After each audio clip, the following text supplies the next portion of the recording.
রং-বেরঙের আতশবাজি আর আলোর ঝলকানিতে আলোকিত মেক্সিকোর আকাশ। রাজধানী মেক্সিকো সিটির ঐতিহাসিক জোকালো স্কয়ারে লাখো মানুষের উপস্থিতিতে ছিলেন প্রেসিডেন্ট ক্লোডিয়া শেনবাউমো। ঘণ্টা বাজিয়ে ও জাতীয় পতাকা উড়িয়ে আনুষ্ঠানিকভাবে উদযাপনের উদ্বোধন করা হয়। ইতিহাস ঐতিহ্যকে স্মরণ করে শিশু থেকে বয়স্ক সবাই প্রাণবন্তভাবে উৎসবে যোগ দেন। স্থানীয় সময় মঙ্গলবার রাজধানী মেক্সিকো সিটিতে জমে ওঠে স্বাধীনতা দিবসের মহোৎসব।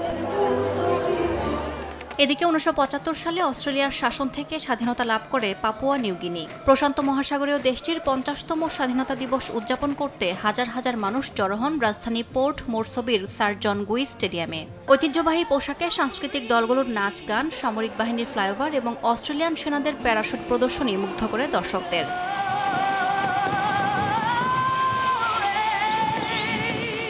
দিনব্যাপী অনুষ্ঠান শেষে রাতে আতশবাজি ও ড্রোন শো আলোকিত করে রাজধানীর আকাশ। ড্রোনের মাধ্যমে জাতীয় পতাকা ও প্রাণীর নকশা ফুটিয়ে তোলা হয়। এ সময় সব পরিস্থিতিতে জনগণকে ঐক্যবদ্ধ থাকার আহ্বান জানান দেশটির প্রধানমন্ত্রী জেমস মারাপি।